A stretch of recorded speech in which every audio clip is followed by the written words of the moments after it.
कैसे दोस्तों, आशा करता हूँ आप सब अच्छे होंगे। चलिए आज समझते हैं संविधान कॉन्स्टिट्यूशन क्या होता है, इसकी जरूरत क्यों है और इसकी विशेषताएं क्या हैं, इसके लक्षण क्या हैं। आज हम सब इसी के बारे में चर्चा करते हैं। तो संविधान क्या होता है? किसी देश का सर्वोच्च कानून जो है वो संविधान कहलाता है। अर्थात सर्वोच्च कानून, देश का जो सर्वोच्च कानून है, सबसे उच्चतम जो कानून है वो संविधान है। अन्य जितने भी कानून हैं, अन्य जितने भी नियम हैं, उपनियम है, आदेश जो हैं, वो संविधान से नीचे होते हैं, संविधान के अधीन होते हैं। चलिए हम सब समझते हैं संविधान के बारे में। तो किसी देश का जो सर्वोच्च कानून है वो संविधान कहलाता है। अन्य सभी कानून जो हैं, नियम जो हैं, अधिनियम जो हैं, संविधान के अधीन, संविधान के नीचे होते हैं। और जो संविधान के उल्लंघन में बनाया गया जो कानून है, वो नियम है, आदेश है, वो उल्लंघन की सीमा तक अवैध या शून्य होता है। अर्थात हम ऐसे समझ सकते हैं कि जो संविधान जो है वो देश का सबसे सर्वोच्च कानून है। और संविधान के बाद जितने भी कानून बनाए जाएंगे, जितने भी अधिनियम बनाए जाएंगे, जितने भी आदेश होंगे, जितने भी नियम होंगे, वो संविधान के नीचे बनाए जाएंगे। अर्थात संविधान के दायरे में बनाए जाएंगे। और संविधान के दायरे में बनाए गए जितने भी कानून हैं, अगर संविधान का उल्लंघन करते हैं तो उन्हें शून्य घोषित किया जाता है।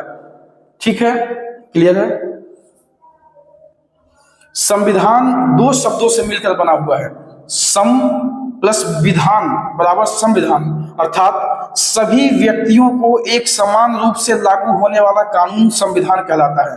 अर्थात देश के जितने भी व्यक्ति हैं, चाहे वो किसी वर्ण व्यवस्था से आते हों, चाहे गरीब हों, चाहे अमीर हों, चाहे किसी भी प्रकार के व्यक्ति हों, सभी व्यक्तियों को एक समान रूप से जो कानून लागू होता है उसे संविधान कहा जा सकता है।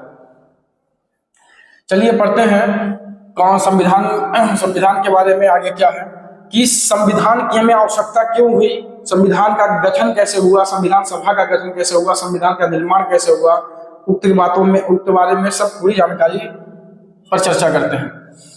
तो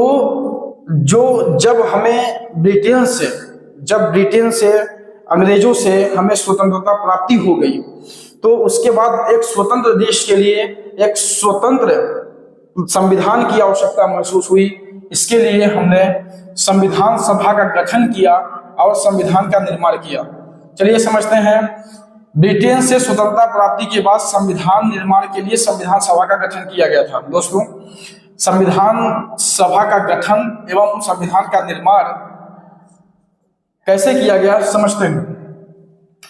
तो संविधान सभा का जब गठन हुआ और संविधान सभा का जब निर्माण हो रहा था, तो संविधान सभा जो थी वो दो भागों में बट गई।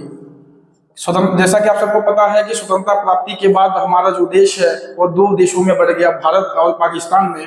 तो जब हमें स्वतंत्रता प्राप्ति हुई तो संविधान सभा दो भागों में बढ़ गया। एक ही संविधान सभा में एक ओर संविधान, भारत का संविधान लिखा जा रहा था और दूसरी ओर पाकिस्तान का संविधान लिखा जा रहा था। तो दो भागों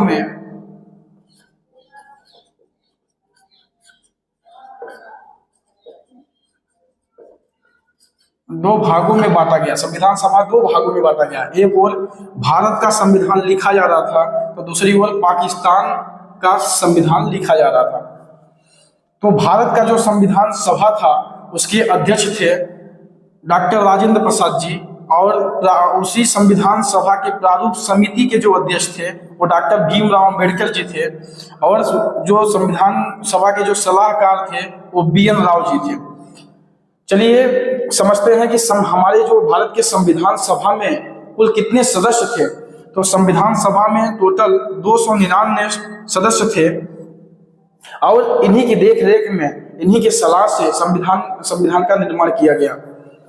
लेकिन संविधान जब बन के तैयार हुआ 26 नवंबर 1949 को, तो केवल उसमें 284 सदस्य ही संविधान पर हस्ताक्षर किए, जबकि थे 299, लेकिन हस्ताक्षर किए 284।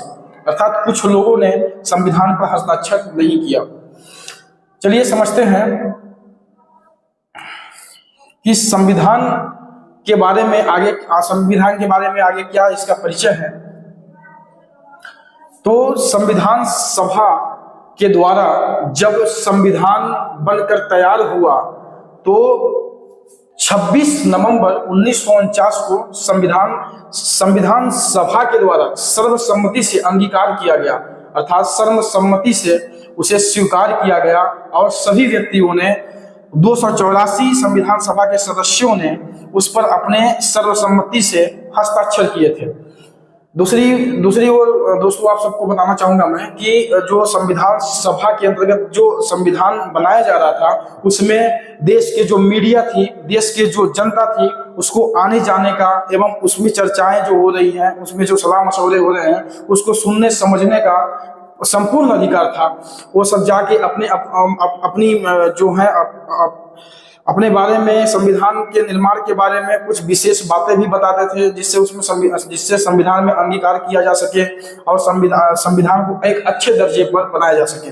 इसके लिए भारत की जो मीडिया थी, भारत की जो जनता थी, उसको आवागमन का, वहां आने जाने का, वहां बैठने का, वहां सुनने का सभी प्रकार से अनन्य अधिकार था। तो संविधान के बारे में आज इतना परिचय हमने समझा। चलिए समझते हैं इसके बाद क्या हुआ।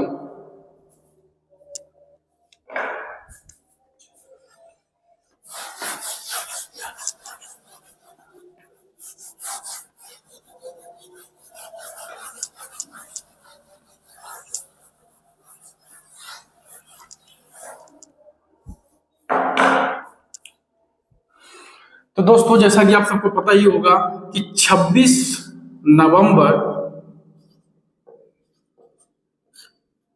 1949 को संविधान बनकर तैयार हो गया था। 26 नवंबर 1949 को संविधान बनकर तैयार हो गया था। लेकिन क्या कारण है कि संविधान 26 जनवरी 1950 को लागू किया गया?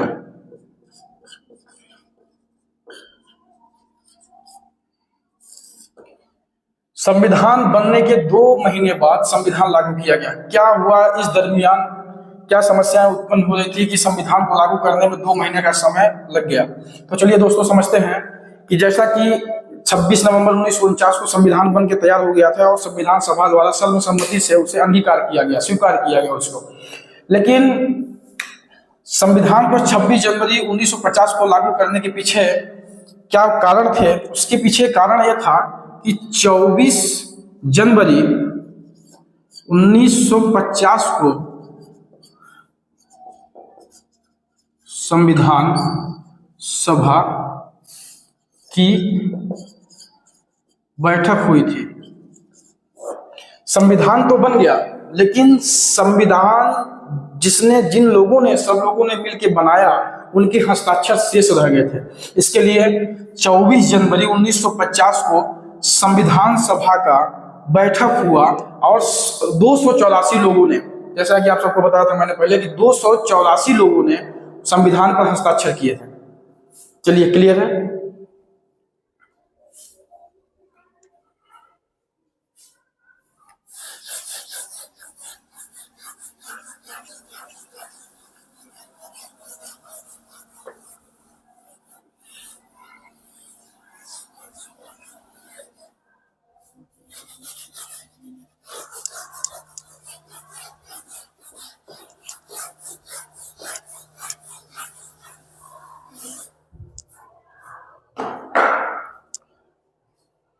चलिए हम समझते हैं कि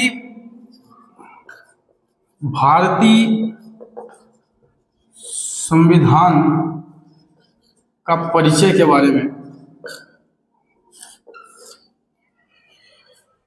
तो दोस्तों आप सबको पता ही होगा कि भारतीय संविधान जो है विश्व का सबसे बड़ा लिखित संविधान है और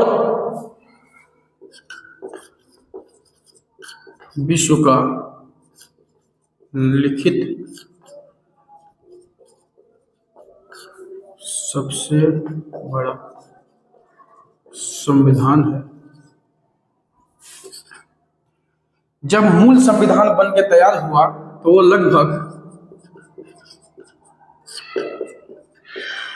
13 किलो का था, एवं 1,45,000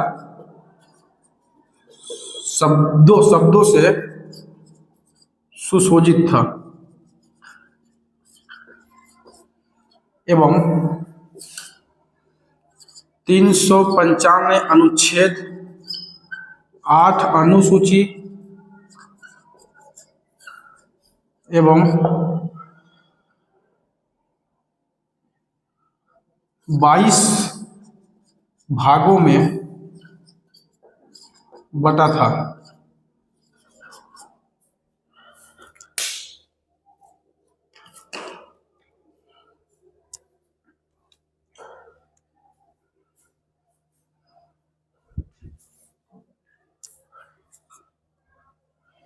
लेकिन समय अनुसार, देश काल एवं परिस्थिति के अनुसार जैसे ही संविधान 1950 को लागू किया गया, 26 जनवरी 1950 को लागू किया गया, संविधान में संशोधन की आवश्यकताएं महसूस होने लगी और संविधान में सर्वप्रथम संशोधन 1951 में किया गया और संविधान में जो 1951 से संशोधन होना प्रारंभ हुआ, आज वर्तमान में संविधान में कुल 105 संशोधन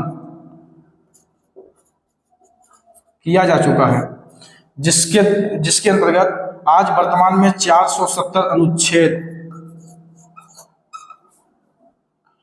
25 भाग एवं 12 अनुसूची संविधान के अंतर्गत उपस्थित है।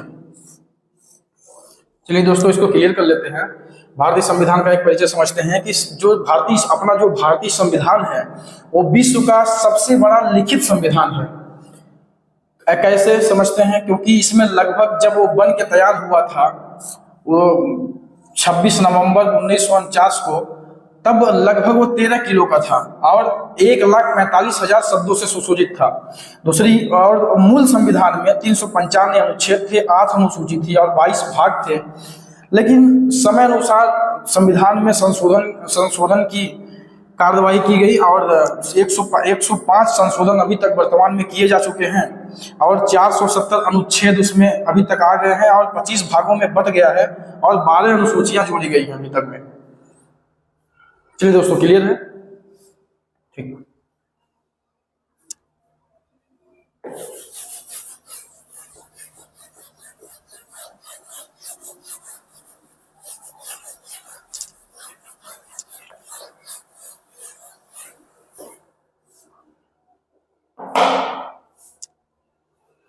चलिए समझते हैं संविधान है क्या।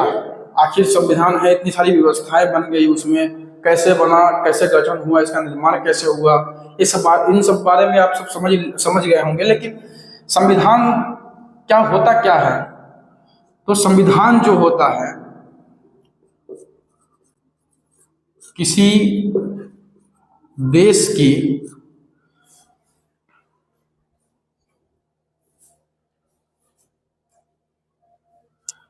संविधान जो है किसी देश की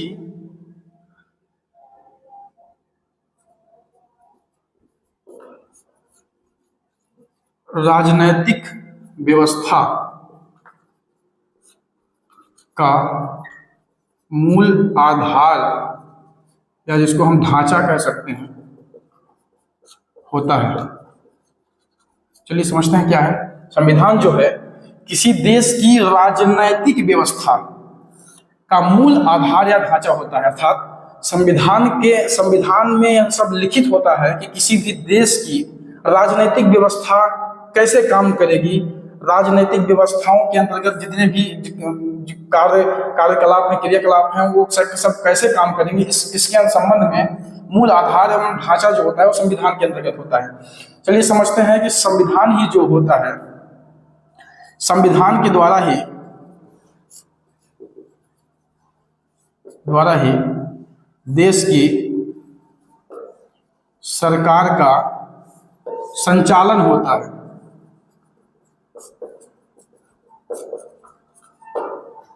अर्थात जो संविधान होता है वो सरकार को शक्तियां देता है और उत्तरदायित्व भी देता है कि जिससे सरकार समूचे समाज और देश का समुचित विकास कर सके।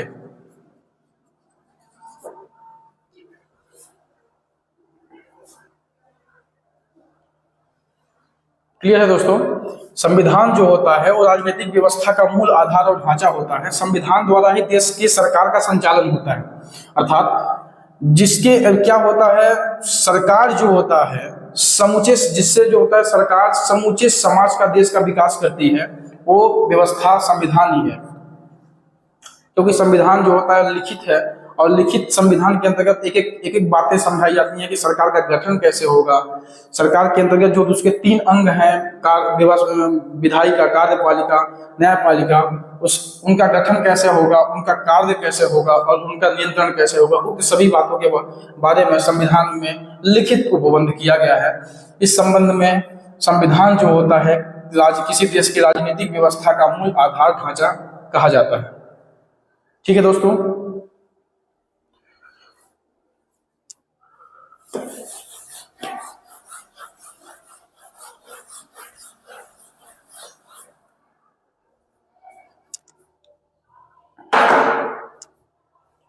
चलिए हम सब समझते हैं कि भारतीय संविधान की विशेषताएं हैं क्या, विशेषताएं या लक्षण ले लीजिए।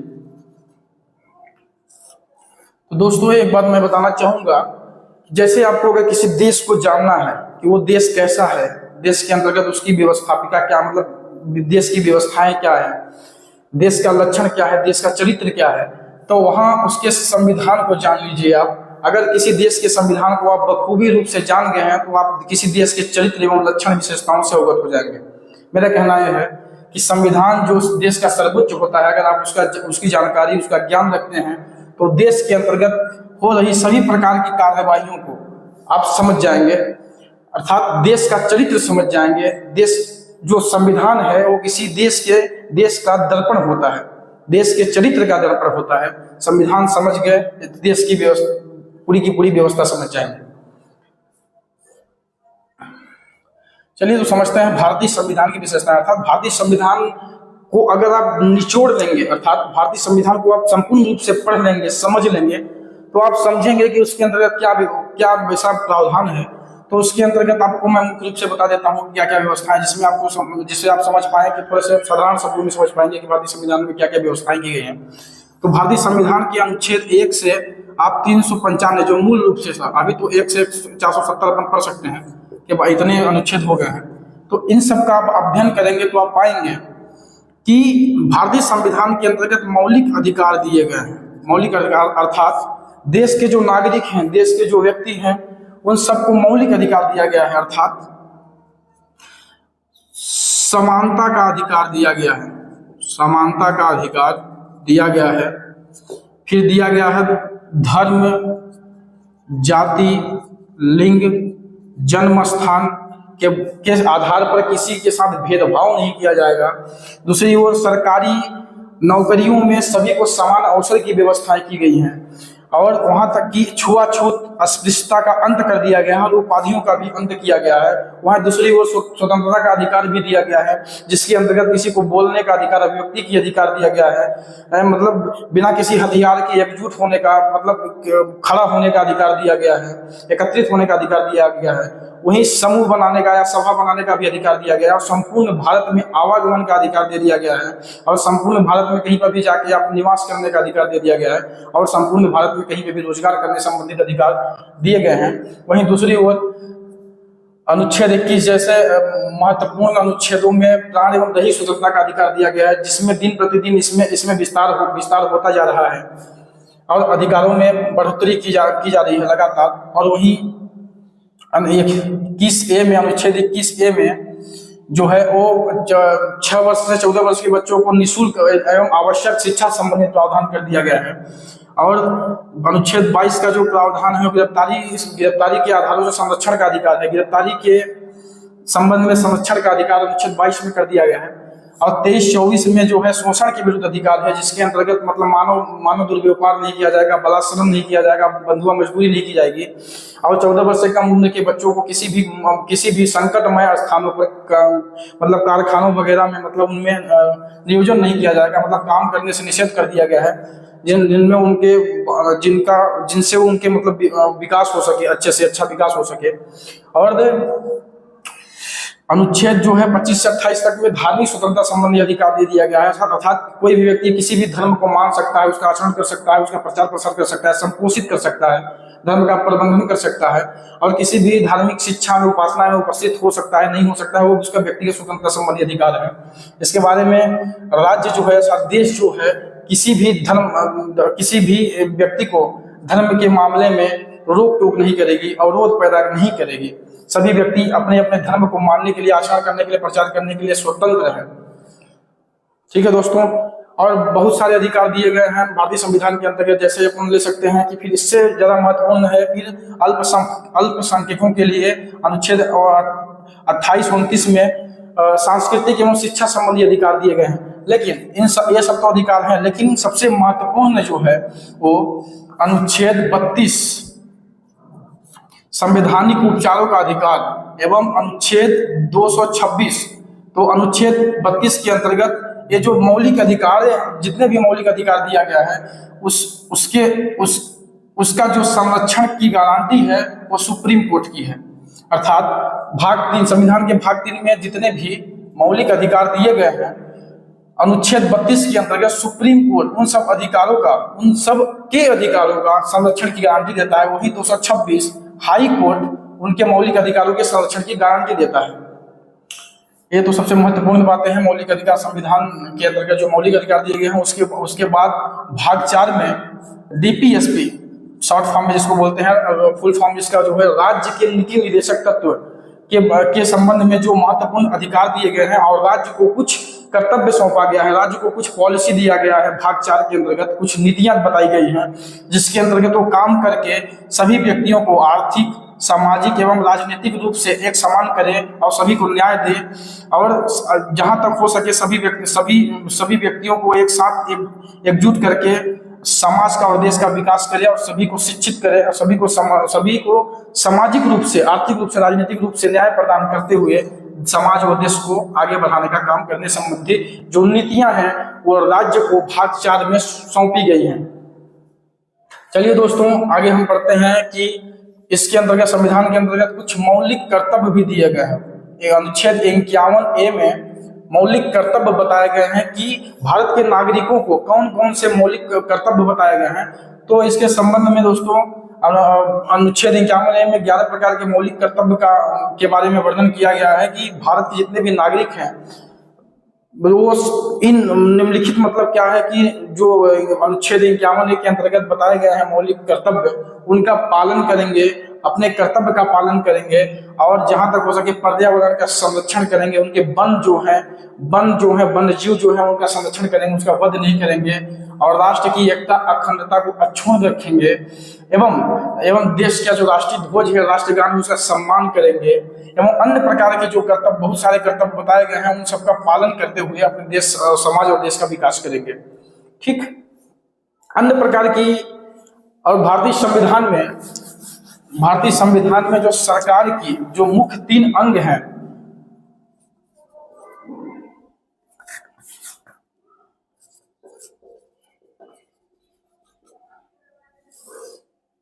विधायिका, कार्यपालिका और न्यायपालिका, इन सब के अंतर्गत भारतीय संविधान में विशेष प्रबंध किया गया है। बताया गया है क्या होती है विधायिका, क्या होती है कार्यपालिका, क्या होती है न्यायपालिका।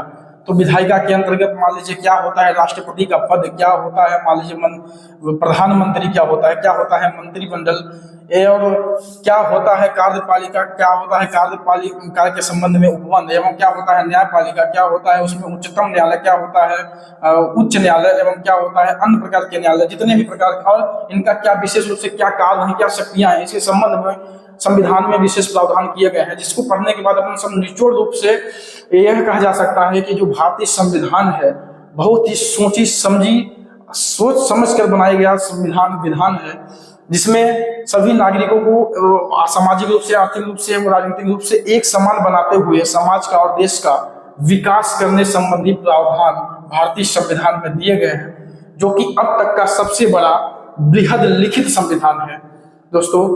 और इसके बारे में हम आगे जानते हैं कि भारतीय संविधान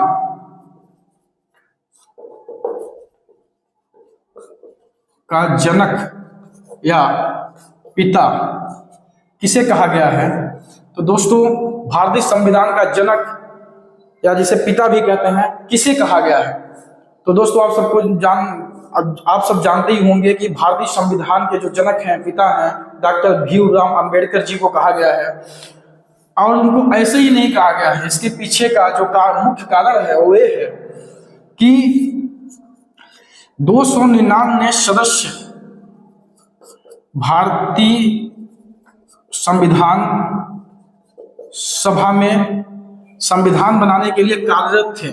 299 लोग सदस्य थे संविधान बनाने के लिए, लेकिन जिनकी महत्वपूर्ण भूमिका तथाकथित दलित, अछूत,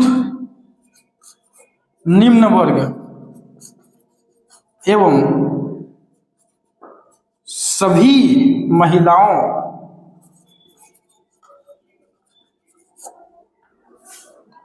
के उद्धार के लिए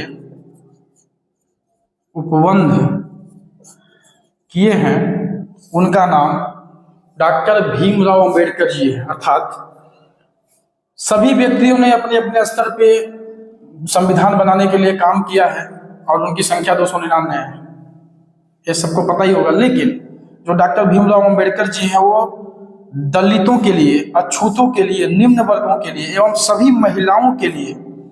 अब आप समझेंगे कि ये जो दलित थे, ये अछूत थे, ये निम्न वर्ग थे, ये सभी महिलाएं, मेरा सभी महिलाओं से मेरा तात्पर्य है कि चाहे महिलाएं किसी भी वर्ग की रही होंगी, किसी भी जाति धर्म में, कहीं से भी किसी भी प्रकार की महिलाएं हो, उन सब के उद्धार का जो काम किया है वो डॉक्टर भीमराव अम्बेडकर जी ने किया है। कैसे? वैसे कि दलितों का, अछूतों का, निम्न वर्ग का और सभी वर्ग के महिलाओं का शोषण जो है वो आज का मतलब कारण नहीं है, वो बहुत प्राचीन काल से ही दलितों का, अछूतों का, निम्न वर्ग का और सभी महिलाओं का शोषण होता आ रहा है, जिससे सभी की पीड़ाओं को, दुखों को उद्धार करने का या फिर उनके दुखों को हरने का या फिर दुखों को कम करने का और उन्हें अधिकार देने संबंधित जो उपबंध किए गए हैं वो डॉक्टर भीमराव अम्बेडकर द्वारा ही किए गए हैं, जिससे सभी दलित, अछूत, निम्न वर्ग एवं सभी महिलाएं सामाजिक रूप से, आर्थिक रूप से, राजनीतिक रूप से एक समान हो सके और सभी को लोक नियोजन में चाहे वो सभी को समान अवसर मिले और उनकी समाज में, देश में जो सहभागीदारी है वो एक समान हो सके और उनका विकास हो सके और उद्धार हो सके। इसके संबंध में डॉक्टर भीमराव अम्बेडकर जी ने महत्वपूर्ण उपबंध किया है, महत्वपूर्ण काम किया है। चलिए दोस्तों, आगे बढ़ते हैं और इसके संबंध में कुछ प्रश्न पूछे जाते हैं, उसके बारे में अपन देख लेते हैं।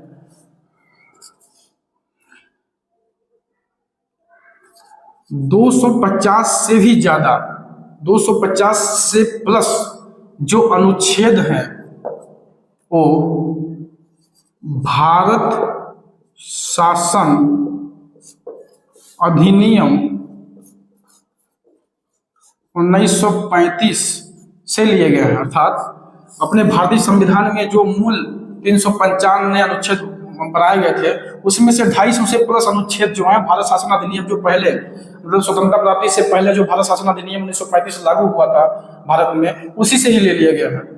कोई उसमें महत्वपूर्ण बदलाव करने की जरूरत नहीं पड़ी। 1922 प्लस वो अच्छे अनुच्छेद थे, उन्हें भारतीय संविधान में संयोजा गया मतलब लिया गया है।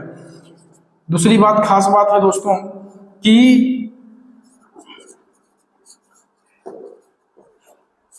प्रेम बिहारी नारायण रायजादा जी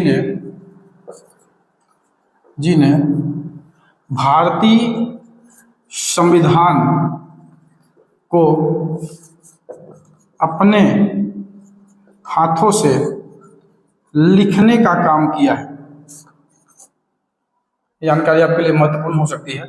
प्रेम बिहारी नारायण रायजादा जी ने भारतीय संविधान को अपने हाथों से लिखा है, अर्थात संविधान सभा के जितने सदस्य थे 299, उन्होंने संविधान तो बनाया, मतलब संविधान का एक रफ कॉपी किया और उसको फेयर कॉपी करने का काम प्रेम बिहारी नारायण रायजादा जी ने किया, जिसको अंग्रेजी संस्करण में लिखा इन्होंने।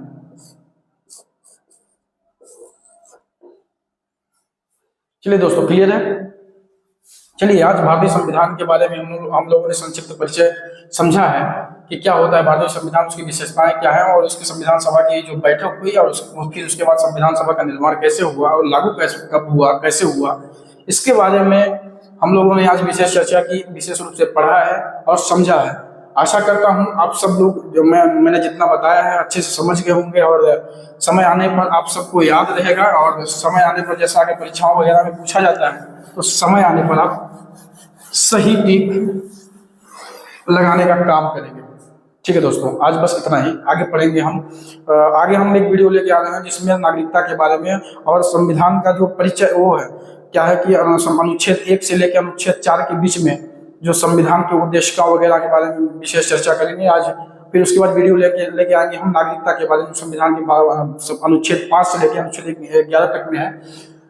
लगभग हम कोशिश करेंगे कि जितना हो सके संविधान के बारे में अपन समझ सकें, चर्चा कर सकें, पढ़ सकें, जिससे अगर कुछ परीक्षाओं में अगर जो पूछा जाता है तो हम सही से सही टिक लगा पाए और सफल हो सकें। ठीक है दोस्तों, आज बस इतना ही।